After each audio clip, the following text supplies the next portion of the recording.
사도 바울의 총 관심사는 하나님 나라였습니다. 그건 이제 예수님에게서 받은 겁니다. 예수님의 외침도 항상 하나님 나라였습니다. 사도행전 1장 3절에 보면 그가 고난 받으신 후에 또한 그들에게 확실한 많은 증거로 친히 살아계심을 나타내사 40일 동안 그들에게 보이시며 하나님 나라의 일을 말씀하시니라. 예수님의 첫 번째 메시지도 하나님 나라였고, 이 땅에 계실 때 전하셨던 메시지도 하나님 나라에 관한 메시지였고, 승천하시기 전에 제자들에게 집중적으로 40일간 전한 메시지도 하나님 나라에 대한 메시지였습니다. 하나님 나라에 대한 비유를 말씀하실 때도 씨 뿌리는 자로, 그리고 알곡과 가라지로, 겨자씨로, 빵 속에 들어있는 누룩으로, 또 감추인 보화로, 좋은 진주로, 그물의 비유로 하나님 나라를 말씀하셨습니다. 여러분, 이렇게 집을 살려고 하는 사람들에게 있는 모든 게 이렇게 집만 보입니다. 옷을 사려고 하는 여인들에게는 옷만 보이거든요. 전화기를 새로 구입하려고 하는 사람의 눈에는 전화만 보입니다. 예수님의 머리와 마음 속에는 어디를 가셔도 어떤 걸 보셔도 오직 하나님 나라이셨습니다. 그러니까 예수님의 그 몸만 찔러도 하나님 나라에 관한 메시지가 나왔던 겁니다. 그 작은 겨자씨를 보면서도 하나님 나라, 땅을 부풀리는 누룩만 보셔도 거기서 하나님 나라를 전파하신 겁니다. 그 열정과 비전이 이제는 사도 바울에게 옮겨진 겁니다. 사도 바울도 어디를 가든지 하나님 나라만 전했습니다. 사도행전에 등장하는 하나님의 사람들도 하나님 나라만 생각했고 하나님 나라만 봤습니다. 사도행전을 쓴 누가도 로마까지 따라와 갖고 바울 곁에 있었는데 그걸 직접 눈으로 자기가 목격을 하고 나니까 하나님 나라에 관한 책을 쓴 겁니다. 하나님의 사람들은 더 잘 살고 더 많이 쌓아놓는 일에 집중하지 않습니다. 그들은 하나님 나라에 집중하고 더 많은 사람들이 하나님 나라에 대한 메시지를 듣도록 최선을 다합니다. 그 모습이 예수를 구주로 영접한 하나님의 사람들의 특징입니다. 우리의 머리엔 대체적으로 무엇으로 가득 차 있을까요? 하나님 나라에 대한 생각은 대체 우리는 어느 정도 할까? 바로 이 도전이 사도행전이 우리에게 주는 도전입니다. 꿈을 더 크게 가져라. 나중에 후회하지 않을 하나님의 꿈을 가져라. 그겁니다. 사도 바울이 현재 당하고 있었던 처지는 하우스 어레스트, 이 가택 연금이었습니다. 그것도 이태 동안, 2년 동안 밖으로 나가지 못하는, 지금 집안에서 이렇게 연금이 되어 있기 때문에 밖으로 나가지 못하는 게 지금 2년째 계속되는 겁니다. 그랬더니 신기한 게 뭐냐면 밖에 있는 사람들이 바울을 찾아오는 겁니다. 그래서 집안에서 성경 공부를 했는데 성경 공부의 내용은 모두가 다 하나님 나라, 오직 예수, 그 내용이었습니다.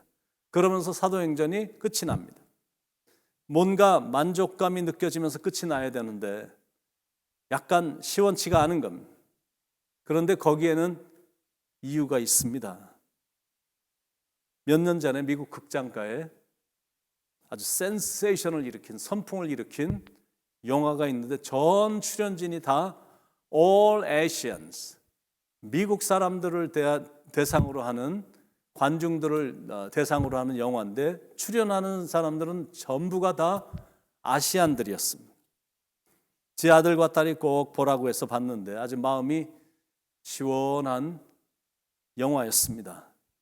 내용은 케빈 콴스 베스트셀링 노벨, 이 케빈 콴의 이 소설책을 이제 영화한 그런 책인데, 그런 영화인데 아주 대단한 수익을 많이 올린, 정말 선풍을 일으킨 영화였습니다.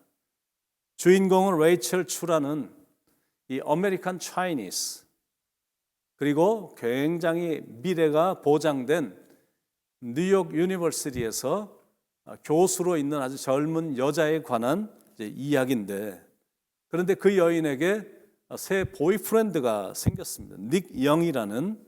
그런데 그 보이프렌드도 뉴욕 대학에서 교수 활동을 하는 아주 핸섬하고 잘 나가는 그런 남자 청년이었습니다. 여자 주인공은 남자가 굉장히 그런 부자인 줄 모르고 그냥 친구로 사귄 겁니다. 그런데 막상 남자친구 닉이 자기 베스트 프렌드 결혼식에 들러리를 서기 위해서 싱가포르에 가자고 해갖고 같이 따라갔다가 거기서 남자친구의 가족을 만나게 됐는데 아시아에서 최고로 부자인 겁니다. 어느 정도 부자냐면 맨 영화의 첫 장면이 어떻게 시작이 되냐면 이 남자친구가 어렸을 때 1995년에 엄마와 런던에 있는 호텔에 들어갔는데 이 동양 사람이라는 것 때문에 호텔 매니저하고 또 프론트 데스크에서 일하는 사람이 예약이 안 됐다고 하면서 거짓말을 하면서 방을 안 주니까 엄마가 잠깐 자리를 저쪽으로 가서 그 아빠에게 전화를 한 겁니다. 잠시 후 남편이 남편의 친구인 그 호텔 주인에게 전화를 했는데 금방 주인이 달려오더니 매니저와 프론트 데스크에서 일하는 사람에게 오늘 이 호텔이 조금 전에 이 사람에게 팔렸다고 하면서 이제 영화가 시작이 되는 겁니다. 여자 주인공은 남자친구가 그렇게 부자인 줄 몰랐습니다. 근데 막상 결혼식 들러리를 서기 위해서 싱가포르를 가서 만나보니까 정말 놀랄 정도로 상상할 수 없을 정도로 뭐 아시아에서 최고 부자니까 뭐 굉장히 부자였던 겁니다. 그런데 이제 결혼식 파티에서 일어난 일들, 거기에 사는 사람들로부터 받은 모욕감, 자존심 상하게 하는 일들, 특히 남자친구의 어머니와 할머니로부터 넌 내 아들의, 넌 내 손주의 여자친구가 될 자격이 안 돼라는 말을 듣습니다. 너 같은 애는 우리 가정의 수준에 맞질 않아 라는 굴욕적인 말을 듣게 되고 또 남자친구에게는 할머니와 어머니가 그런 여자는 우리 가문에 들여놓을 수 없다라는 엄포를 놓게 되는 겁니다. 그래서 이제 모든 걸 포기하고 뉴욕으로 돌아오려고 하는데 남자친구가 비행기 안으로 달려 들어와서 어머니에게 허락을 받았다고 하면서 어머니가 차고 있던 큰 반지를 전달해 주면서 프로포즈를 해서 싱가포르에 더 머무르게 되는데 온 가족이 이 레이첼을 며느리로 인정하면서 약혼식을 성대하게 거행하면서 영화가 아주 해피 엔딩으로 끝이 납니다. 그러니까 뭘 하나 이렇게 보더라도 책을 하나 읽더라도 어떤 사건이나 어떤 이런 일들을 보더라도 좀 이쯤 돼야 마음이 시원합니다. 모든 게 다 그래요. 영화도 드라마도 책도 모든 게 좀 그렇게 끝이 나야 시원한데 악당이 좀 비참하게 죽든지 헤어졌던 사람을 다시 만나게 돼서 행복하게 새로운 삶을 시작하게 된다든지 모든 걸 다 잃었었는데 다시 다 찾게 되었다든지 그런 영화처럼 뭔가 가슴에 찡한 감동을 줘야 되는데 사도행전은 사도 바울이 집에 찾아온 사람들에게 하나님의 나라와 예수 그리스도를 가르치는 장면으로 그냥 끝이 납니다. 이게 대체 무슨 의미를 갖고 있는 걸까? 사도 바울에게 가르침을 받은 사람들은 어떻게 변화가 됐을까? 그것에 대한 답도 없습니다. 그런데 우리는 다 알고 있거든요.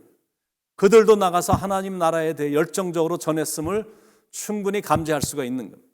그들도 분명히 성경 공부를 인도했을 거고 다른 사람들을 제자 삼았을 거고 다른 나라에 가서 복음을 전했을 거고 그렇게 전한 복음이 저와 여러분에게까지 온 거거든요.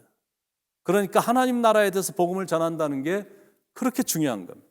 새방에서 전해진 하나님 나라에 대한 복음이었는데 이게 열방까지 전해지게 됐으니 대단한 겁니다. 우리가 종종 쓰는 말이 골방에서 열방을 움직이는 기도라는 말인데 바울은 새방에서 열방을 움직이는 복음 전파를 하고 있는 겁니다. 이게 바로 복음의 파워다라는 거예요. 하나님의 나라를 전파하며 주 예수 그리스도에 관한 모든 것을 담대하게 거침없이 가르치더라. 여기에 중요한 단어 하나가 나오는데 거침없이라는 단어입니다. 가슴이 찡한 마무리는 아니지만 여전히 거침없이 마지막 순간까지 복음을 전하는 사도 바울의 모습은 감동이 됩니다. 그러다가 감옥에서 최후의 서신인 디모데 후서를 기록한 바울은 공개적으로 참수형을 당하면서 이 땅에서의 삶을 다 마무리합니다. 그러나 그 누구도 그 어떤 것도 참수형마저도 바울의 거침없는 복음 전파만큼은 막지 못했습니다. 그게 아름답고 실은 그러게 진짜 감동인 거예요. 비록 해피엔딩은 아니어도 가슴에 여운이 오래오래 남아 있습니다. 이제 우리가 그 일을 감당하는 겁니다. 그 일을 감당하기 위해서 가야 할 곳이 땅끝이 먼저가 아니라 내가 있는 내 그 자리가 먼저입니다. 내 삶의 현장에서 내가 자주 만나는 그 사람들에게 복음을 전하는 겁니다. 그리고 나서 사마리아와 땅끝까지로 가는 겁니다. 하나님의 마음을 갖고 도전해보고 또 복종해서 하는 거고 그리고 가는 겁니다. 하나님이 우리를 통해서 하시기를 원하시는 것에 주목하고 도전하고 하나님 나라를 세우는 겁니다. 그걸 위해서 우리를 부르시는 거거든요. For us to be the kingdom builder. 하나님 나라를 세우는 그 빌더로서. 그러므로 우리는 어디를 가든지 사도행전 29장을 쓰는 마음으로 임해야 됩니다. 그게 우리의 꿈이 되어야 된다는 kingdom builder, KB, kingdom builder, 하나님의 나라를 세우는 사람들. 미완성으로 끝난 사도행전을 이제는 우리가 써내려가야 됩니다. 이제 사도행전을 다 마치게 됐는데 저와 여러분이 그 도전을 받게 되길 바랍니다.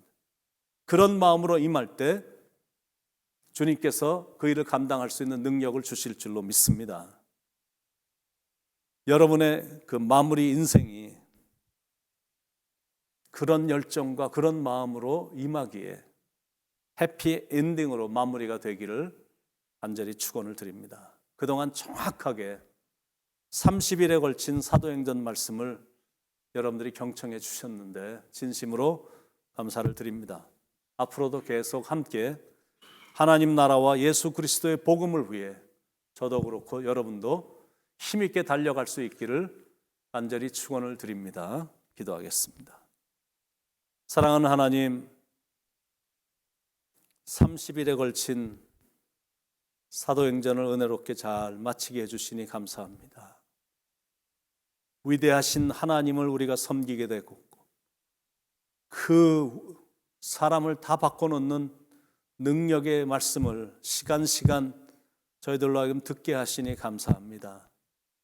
그러나 듣는 것으로 만족하는 게 아니라 이제 움직이는 킹덤 빌더, 하나님의 나라를 세우는 사람들이 돼서 하나님이 기회를 주실 때마다 복음을 전하고 사람들을 변화시키고 사람들의 생명을 살리는 그 일에 최선을 다하는 열정의 비전 메이커, 열정의 스토리 메이커, 열정의 복음 전하는 사람들이 다 될 수 있도록 하나님께서 능력도 부어주시고 잘 감당할 수 있도록 하나님께서 이끌어 주시옵소서.